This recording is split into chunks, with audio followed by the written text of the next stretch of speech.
दोस्तों, एक बड़ी खबर आई है कि आईडीएफ के 82,000 फौजी जख्मी हैं। इनमें से नाबीना और माजूर हुए हैं सैकड़ों की तादाद में। और गजा के गद्दार अबू शबाब का जनाजा बेघर हो गया है। ये 3-4 बड़ी और इंटरेस्टिंग खबरें आपको एक एक करके डिटेल में दिखाने जा रहा हूं, लिहाजा आखिर तक बने रहिएगा। आज़ाद बोल इंडिया देख रहे हैं आप, आपके साथ मैं आदिल खान आज़ाद। पहली और सबसे बड़ी खबर सुन लीजिए दोस्तों, आईडीएफ की बर्बादी पर एक बहुत बड़ा खुलासा हुआ है। इसराइल की फौज बहुत जख्मी है। गजा जंग में आईडीएफ ऐसी टूटन से गुजरी है जैसे पहले कभी नहीं देखी गई। 8 दिसंबर 2025 को आई रिपोर्ट ने इसराइल के अपने लोगों तक को हिलाकर रख दिया, क्योंकि उनकी फौज न सिर्फ जिस्म से टूट गई बल्कि दिमाग और रूह से भी हिल चुकी है। रिपोर्ट में अपाहिज हो चुके या पूरी तरह से अंधे हो चुके फौजियों का भी डेटा आया है, जो ये बताता है कि गजा उनके लिए जिंदगी भर का जख्म बन गया है। आइए इस रिपोर्ट को बहुत ध्यान से और सब्र के साथ सुनते हैं, क्योंकि ऐसी डिटेल्स पहले कभी सामने नहीं आई थी। दोस्तों, इस रिपोर्ट ने इस्राएली फौज का असली हाल पूरी दुनिया के सामने खोल दिया है और इस रिपोर्ट ने यह भी बताया है कि गजा की जंग ने इस्राएल की फौज को पूरी तरह से चरमरा कर रख दिया है, न सिर्फ जिस्म, दिमाग और रूह से बल्कि इकोनॉमी के एतबार से भी।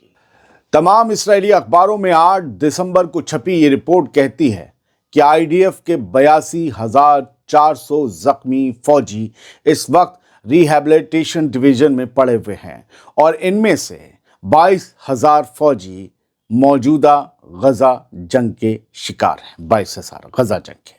सबसे बड़ा खुलासा यह है कि इन 22,000 फौजियों में से 58% दिमागी चोटों से जूझ रहे हैं, यानी पीटीएसडी, डर और घबराहट, जिससे इन हजारों फौजियों की रातों की नींद उड़ी हुई है। वैसे जब तक ये गजा पर हमले कर रहे थे, वहां एक भी बच्चा चैन से सो नहीं पा रहा था। दोस्तों, अब इसराइल के अंदर पहली बार आवाज उठी है जो ये कह रही है कि इस जंग ने हमारी फौज की रीढ़ तोड़ दी है। रिपोर्ट के सबसे हिला देने वाले नंबर जान लीजिए। अब 22,000 नए जख्मी फौजी जो 7 अक्टूबर 2023 से अब तक जख्मी हुए हैं। इन फौजियों में 58% दिमागी बीमारी यानी पीटीएसडी के शिकार हैं। इन 22,000 फौजियों में 63% जख्मी हैं और रिजर्विस्ट फौजी हैं। इनके अलावा 31,000 लोग पोस्ट ट्रॉमा में फंसे हुए हैं। हर महीने 1,500 नए केस सिस्टम में दाखिल हो रहे हैं। साल 2028 तक लगभग 1 लाख जख्मी होने का डर है, जिनमें आधे दिमागी बीमारियों से टूटे हुए होंगे। इसराइल के अखबार बता रहे हैं ये सिलसिला चलेगा, ये ट्रॉमा आगे बढ़ेगा। ऐसा नहीं कि सारे बीमार आज हो गए, पहले से होते आ रहे हैं, आज हो रहे हैं और आगे तक होते रहेंगे। और दोस्तों, मैं अब जो बताने जा रहा हूं वो आपको बताएगा कि इस्राएली फौज की हालत ऐसी हो गई है जैसे पूरी मशीनरी चूर चूर हो गई हो। दोस्तों, इस्राएल के फौजी बड़ी तादाद में जख्मी हैं और उनमें से कितने नाबीना हुए, कितने हाथों पैरों से माजूर, जान लीजिए। इस्राएल के 873 फौजी व्हीलचेयर पर हैं। 115 पूरी तरह से नाबीना या अंधे हो चुके हैं। जाहिर है वो किसी बम या किसी बारूदी सुरंग की चपेट में आए होंगे। 1061 फौजियों के हाथ या पैर नहीं रहे, यानी काटने पड़े, यानी अब वो अपाहिज हो चुके हैं। सिर्फ पिछले 2 साल की जंग में गजा में 88 नए एम्पुटीज दर्ज हुए हैं, यानी जिनका हाथ या पैर जिस्म से अलग करना पड़ा। 88, बाकी पहले से हैं। इलाज का बजट 53% बढ़कर 8.3 बिलियन इस्राएली शेकल पहुंच गया है। शेकल इस्राएल की करेंसी है, इंडिया की करेंसी से बड़ी है। मेंटल हेल्थ के लिए अकेले 4.1 बिलियन शेकल खर्च करने पड़े हैं। वन सोल हेल्पलाइन पर कॉल्स में 80% उछाल आया है, जिससे इस्राएल के समाज के अंदर डर और टूटन साफ दिख रही है। रिपोर्ट कहती है कि आने वाले साल और ज्यादा काले होंगे। 2026 के आखिर तक 10,000 और जख्मी फौजी सिस्टम में आएंगे, ज्यादातर दिमागी बीमारी के साथ। 2028 तक ये आंकड़ा सीधे 1 लाख को छू जाएगा, यानी कुल मिलाकर आईडीएफ की सत्या लग चुकी है। याद रखिएगा दोस्तों कि ये रिपोर्ट 82,400 जख्मी फौजियों पर आई है, लेकिन इसमें गजा की जंग में सिर्फ 22,000 फौजियों के जख्मी होने का आंकड़ा है, जिक्र है। इसलिए मैंने बहुत बारीकी से अलग अलग डिटेल्स आपके सामने रख दी हैं। 8 दिसंबर 2025 को आई ये हिला देने वाली रिपोर्ट आपको कैसी लगी बताइएगा। अब दूसरी अहम खबर सुनिए। मारे गए गजा के गद्दार का जनाजा भी अब मारा मारा फिर रहा है। कबीले ने भी हाथ झाड़ लिया है और साफ कह दिया है इसे हम दफन भी नहीं करेंगे। गजा के अंदर तरबीन कबीले ने साफ ऐलान कर दिया है कि यासिर अबू शबाब और उसके जैसे जो भी गद्दार इसराइल के दोस्त बनकर अपने लोगों के खिलाफ खड़े हुए हैं, अब वो हमारे नहीं हैं और ना उनसे हमारा कोई ताल्लुक है।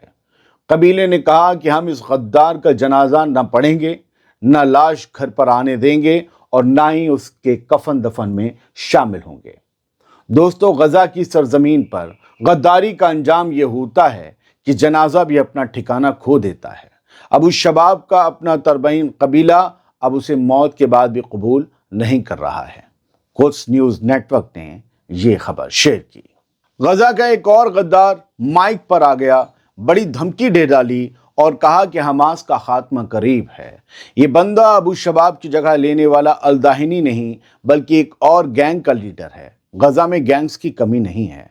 खान यूनिस में बैठे इसराइल परस्त गिरोह स्ट्राइक फोर्स अगेंस्ट टेरर का सरगना हुस्साम अल अस्तल बड़ी धमकी देते हुए बोला कि अबू शबाब मारा गया तो क्या, हम सैकड़ों की तादाद में हैं, हमास हमें रोक नहीं सकता। इसराइल के कान रेडियो पर बोलते हुए उसने दावा ठोक दिया कि हमास हमें घुसपैठियों से डराना चाहता है, मगर हम सबको पहचान लेंगे और सजा देंगे। हम अपना रास्ता नहीं बदलने वाले। अस्तल ने आगे बढ़कर यह भी कह दिया कि हमास का एंड यानी खात्मा करीब है।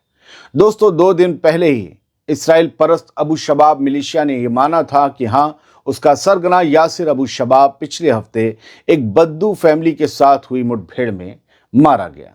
और हैरत ये कि अभी एक की लाश भी ठिकाना नहीं पा सकी है, ऊपर से दूसरा धमकीबाज तैयार है।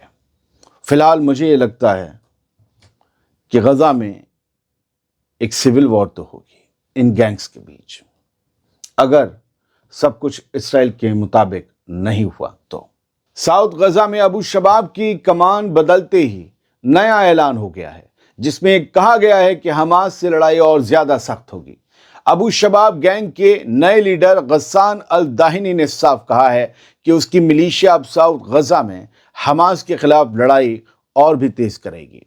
इसराइल के N12 न्यूज से बात करते हुए दाहिनी ने तंज़िया अंदाज में कहा, मैं हमास से क्यों डरूंगा जब मैं उसी से लड़ रहा हूं, तो डरने का सवाल ही नहीं होता।